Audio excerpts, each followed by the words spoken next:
Hello friends, welcome to Homemakers Bowl. நம்ம இன்னைக்கு பார்க்க போகிறது என்னதான் இந்த பிள்ளைங்களுக்கு லஞ்ச் பேக் பண்ணி கொடுத்தாலும் அப்படியே ரிட்டர்ன் வரும். அதில் கொஞ்சமாக பட்டை கிராம்பு அப்படின்னு சேர்த்து பிரியாணி எஃபெக்டில் ஒன்று கொடுத்தோன்னு வச்சுக்கோங்க, சாப்பிடாத காய்கறியை கூட சாப்பிட்ருங்க. அந்த மாதிரி ஒரு ரெசிபி தான் லஞ்ச் பாக்ஸ் ரெசிபி.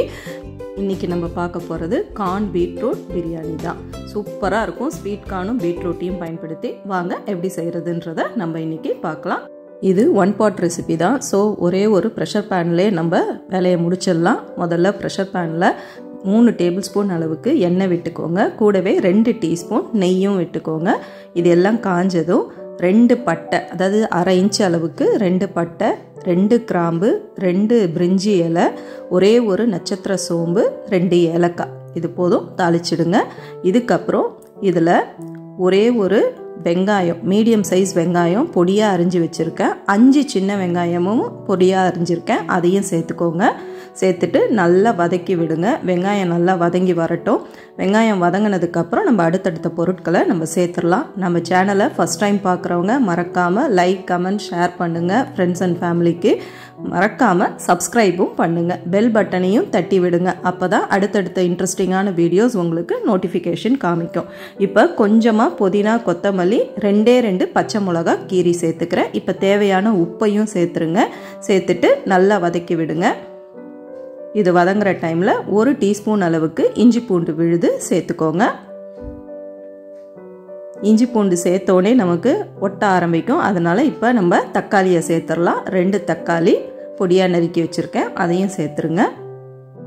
அடுத்து 1/4 கப் அளவுக்கு ஸ்வீட் கார்ன் உரிச்சு வச்சுருக்கேன். வேகெல்லாம் வைக்க தேவையில்ல, டைரெக்டாக இதில் அப்படியே சேர்த்துருங்க. ஒரு 4 மீடியம் சைஸ் பீட்ரூட்டை துருவி எடுத்திருக்கேன். அரிஞ்சு சேர்த்தோம்னாலும் சில பிள்ளைங்களுக்கு பிடிக்காது, அது தென்படும் பொழுது சாப்பிடாம அதை மட்டும் ஒதுக்கி வச்சுடுங்க. இப்போ இந்த மாதிரி நம்ம செஞ்சு கொடுக்கும்போது சாதத்தோடு சேர்ந்து கண்ணுக்கே தென்படாது, பிள்ளைங்களும் அழகாக காலி பண்ணிட்டு வந்துடுவாங்க. பீட்ரூட் சாப்பிடாத குழந்தைங்க கூட இதை விரும்பி சாப்பிடுவாங்க. எனக்கு கூட நம்ம ஸ்வீட் கார்னும் சேர்த்துருக்கோம். இதில் ஒரே ஒரு கேப்சிகமும் சேர்த்திங்கன்னா டேஸ்ட் வந்து ரொம்பவே நல்லாயிருக்கும். என்கிட்ட இல்லை இன்னைக்கு, அதனால் நான் சேர்க்கலை. இது எல்லாத்தையும் வதக்கிட்டு 1/2 டீஸ்பூன் மஞ்சள் பொடி சேர்த்துக்கோங்க. 1 டீஸ்பூன் ரெட் சில்லி பவுடர், தனி மிளகாய் தூள், அது சேர்த்துக்கோங்க. கூடவே 1/2 டீஸ்பூனுக்கு பிரியாணி மசாலா. நம்ம ஏற்கனவே நம்ம சேனலில் கரம் மசாலா போட்டுட்டோம். சீக்கிரமே நம்ம பிரியாணி மசாலாவையும் நான் அப்லோட் பண்ணுறேன். இப்போ இது எல்லாத்தையும் நல்லா கலக்கி விட்டுட்டு இப்போ இதுக்கு தேவையான தண்ணி வந்து இப்போ நம்ம ஊற்றிக்கலாம். 1 கப்பு பாஸ்மதி ரைஸுக்கு 1/2 கப்பு தண்ணி, அந்த அளவில் தான் இப்போ நீங்கள் எடுத்து ஊற்றணும். இதில் நான் இப்போ வந்து அதே அளவில் மெஷர்மெண்ட் பண்ணி நான் தண்ணி ஊற்றிக்கிட்டேன். இப்போ தண்ணி கொதிக்கிற டைமில் ஒரு 1/2 மூடி லெமனை இதில் பிழிஞ்சு விட்டுடுங்க. இந்த மாதிரி பிழிஞ்சு விட்டுட்டு நம்ம ஏற்கனவே 15 நிமிஷத்துக்கு பாஸ்மதி ரைஸை நான் ஊற வச்சுருக்கேன். தண்ணி வந்து மூழ்கிற அளவுக்கு வச்சு ஊற வச்சா போதும், தண்ணி நிறைய சேர்த்து ஊற வச்சிடாதீங்க. இப்போ அதை அப்படியே நம்ம ட்ரைன் பண்ணிவிட்டு இதில் சேர்த்துடலாம். சேர்த்துட்டு நல்லா ஒரு கிளறிட்டு நம்ம ப்ரெஷர் குக் தான் பண்ண போகிறோம். இப்படி சப்போஸ் நீங்கள் தம் பண்ணணுன்னா நல்லா மூடிட்டு மேலே வெயிட் வச்சுட்டு 15லேருந்து 20 நிமிஷம் ஸ்லோ ஃப்ளேமில் வச்சிங்கன்னா தம் பிரியாணியாகவும் ரெடி ஆகிடும். இப்போ நான் ரஷ் ஹவர்ஸில் காலை நேரத்தில் நம்ம தம்லாம் போட்டுட்ருக்க முடியாது, ஒன் பாட் ரெசிபியாக தான் இதை செய்ய முடியும். அதனால தான் நான் ப்ரெஷர் குக் பண்ணுறேன்.